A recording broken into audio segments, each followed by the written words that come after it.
So I just have Finny off leash here. He's just on my property, so lots of space. And we're just out here with my little poodle, who he isn't super keen on playing with. So so he's not following them around really. Because sometimes, so what I try to avoid is like I'm calling the dog and they're coming back, but what they're really doing is just following the other dogs, which is a good training tool initially, but I want them to be listening on their own too and seeing where they're at when I call them when they're on their own. He's just under the tree here, so this is where we're at, kind of. He's having a big sniff. So I'm going to say, Finnegan, come! Woo! And he comes right in, and then I'm going to give him a treat, and I allow them to go again back to playing off leash, and that's kind of part of the big... Hello, good dogs. I know you want yours too. That's part of the training. So so he comes to you, you give him a treat, something high value, and then you let him go play again.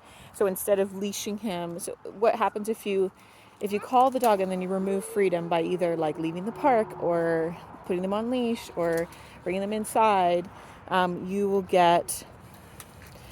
start to lose your recall because the dog is not dumb and they want to stay free and have fun playing, especially a really social dog like Finny is. So you're going to start to get less and less recall. So releasing throughout the time that you're with them. And then when you want to call to leave, I don't even usually call the dog. Usually I'll just wait for like the right opportunity. So if we are playing at the park and he just comes over for a little pet or whatever, that's when I'll leash him.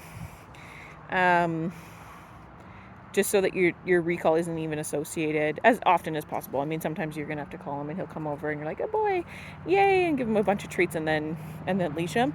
But those times when I'm gonna leash or we're ending the off leash time, I make a real effort to make it like extra fun. So I'll spend like a bunch of time praising them or give them extra treats or whatever, just to kind of counteract that loss of freedom.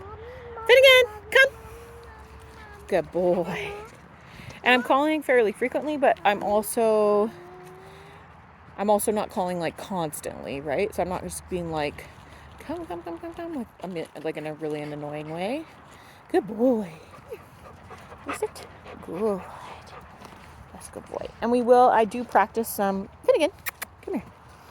I do practice some other training off leash just to build like value for being close to me off leash. So not only is he doing a recall, he's also like working on some healing with me, and we'll do a sit stays and we'll do down stays, just to build up some like, hey, off leash, I still listen, we still practice stuff, I still get rewarded. So some value in doing those things off leash too. I found his off leash not bad. Like, he's a golden retriever. They don't tend to wander. They usually tend to stick pretty close to you as just like a general breed characteristic.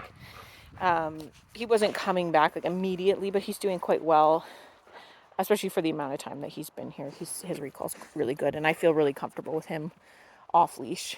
I don't feel like he's gonna get into stuff or like run off on his own and be a dummy. And he likes pets, right? So you can use your good boy. You can use your praise too when he's off.